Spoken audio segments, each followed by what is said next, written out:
মা অ মা তুমি তুমি মোক এৰি থৈ গলৈ গুচি গলা অ মা মা তুমি তুমি অবিহনে জীয়াই থাকিবলৈ বৰ কষ্ট অ মা এই মা তুমি তুমি যাওঁতে মোকো লগত লৈ নগলা কিয় অ মা তুমি মোক এৰি থৈ গলৈ গুচি গলা মা তুমি গলৈ গুচি গলা অ পুত্ৰটো দেখি মুঠি চকুলো ওলাই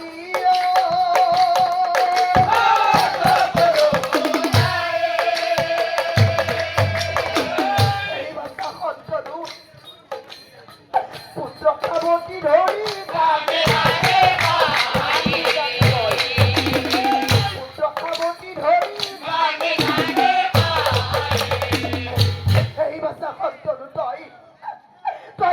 তোর মাতৃর ভাবে কান্দি না থাকিবি ও বাসা তোর মা মরি গৈছে বাসা সন্তনু তোর মা মরি গৈছে আজ নহয় তোর পিতৃ বই তই এনেকৈ কান্দি না থাকিবি ও বাসা পুত্র এইভাবে আসুন তোর বাবে মই কিমান খোৱা বস্তু আনিছো এনেকৈ তই পিতৃৰ লগতে এইবোৰ খাই ডাঙৰ হ'ব লাগিব বাসা সন্তনু তই ডাঙৰ হ'ব লাগিব এনেকৈ নানা কথা কৈ মুনি সেই ৫ বছৰীয়া পুত্ৰ সন্তনু পুত্ৰক বুজাই এদিন দুদিনকৈ সেই মুনিৰ পুত্ৰ সন্তনু লাহে লাহে মুনিৰ পুত্ৰ ডাঙৰ দীঘল হয় লাহে লাহে মুনিৰ পুত্ৰ ডাঙৰ হোৱাৰ পিছতেই সন্তনুৱে সমৰীয়াৰ সংগেতি এই থাকেই ৰংগ আৰু এদিন দুদিনকৈ সত্যব্ৰত মুনিৰ পুত্ৰ সন্তনু লাহে লাহে হল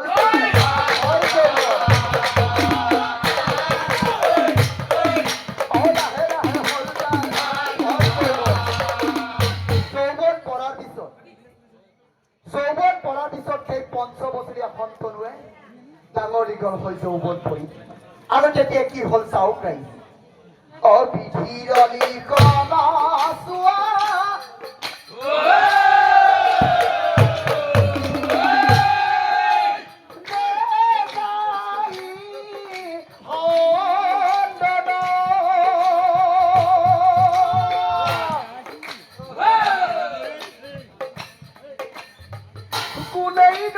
শিৱ পাৰে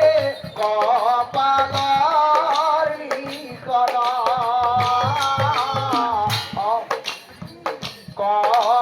কপালৰ লিখন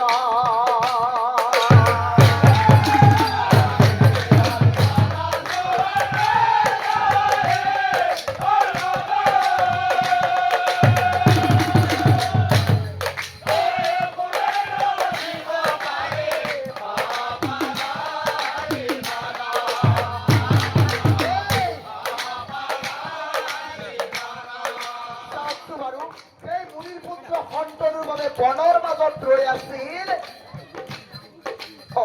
তেনৱতী নামে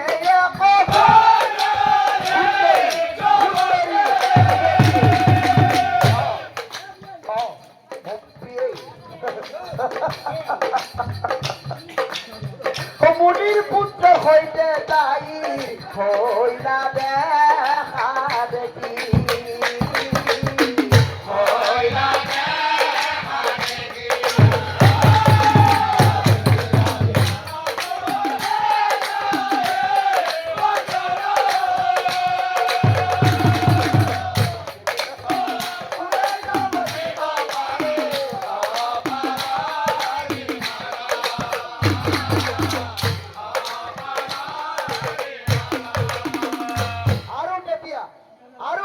বনৰ মাজত সন্তনু আৰু তেনৱতী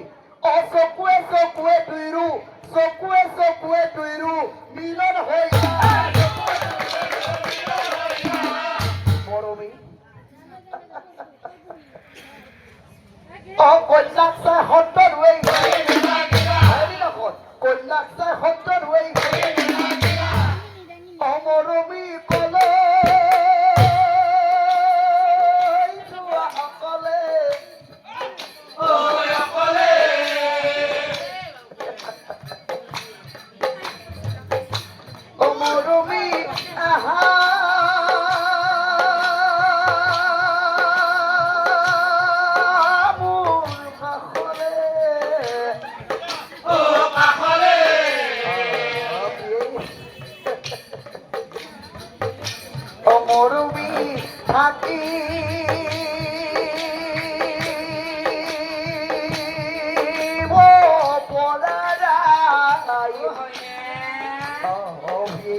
আজি আজি এই বনৰ মাজত কোনো নাই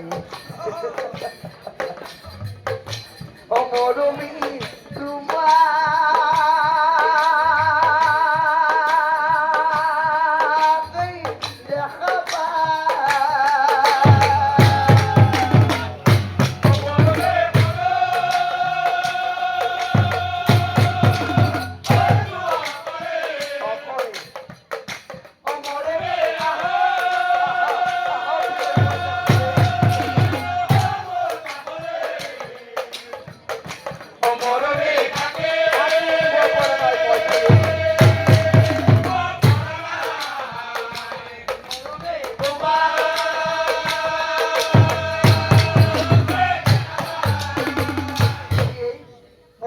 দেখা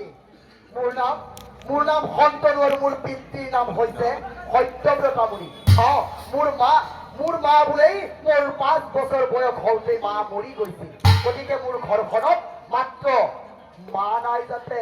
পিতৃ আৰু ময়ে গতিকে প্ৰিয়ে এনেদৰে দুয়োজনেই শন্তনু আৰু জ্ঞানৱতীয়ে বনৰ মাজত মনৰ কথা ভাবে একদিনা শন্তনুৱেই পিতৃ লাগে একদিনা শন্তনুৱেই পিতা ক্ষমা কৰি দিবা পিতা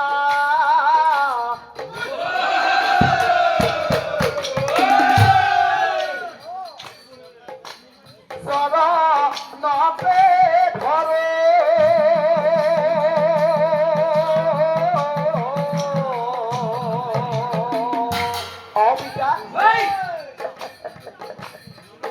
পিতাও তোমাৰ আগে পিতা মই সত্য কৰি কলো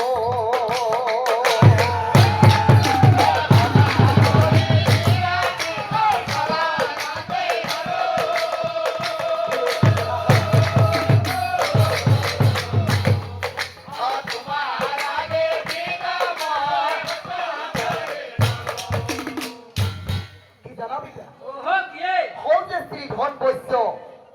শ্ৰীধন বৈশ্যৰ কন্যাৰ মই প্ৰিয় বুলি মাতিছো তাই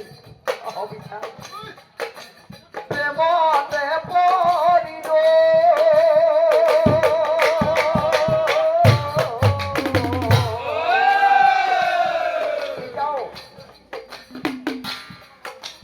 তাইৰ মৰ মতে বন্দী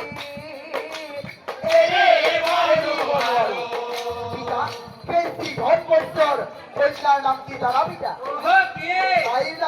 তাইৰ নাম জ্ঞানৱতী পিতা জ্ঞানৱতী জ্ঞানৱতী নাম তাই অতি ৰূপৱতী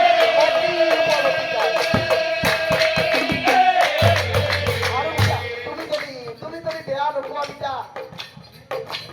তাইৰ সংগে পিতা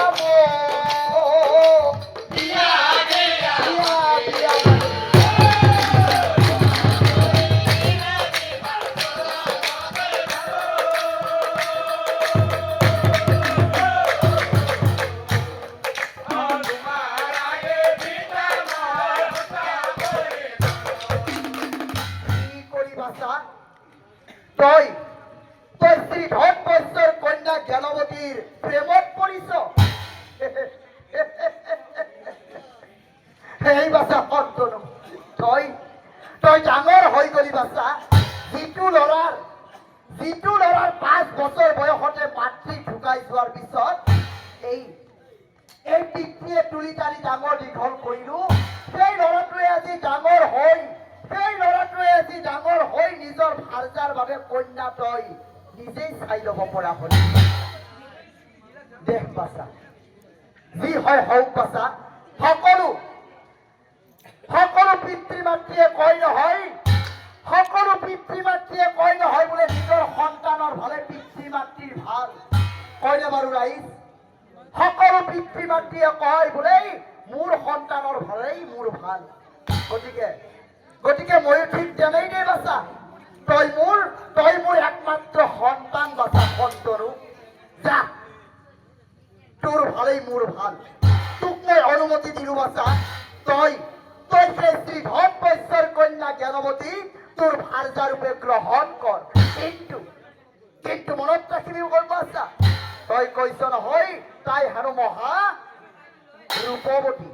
গতিকে মনত ৰাখিবি বাছা ৰূপ আৰু ধনক লৈ নিজৰ অভিমানী অহংকাৰী নহবি আৰু তোৰ সেই হ'ব লগা জ্ঞানৱতীকো হ'বলৈ মানা কৰি দিবি কাৰণ কিয় জানা বাছা অৰূপ যৌৱন ধন ধানৰ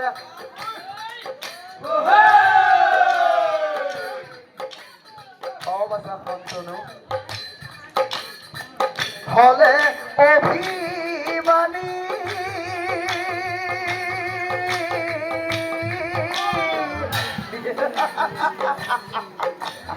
বাছা সন্তনু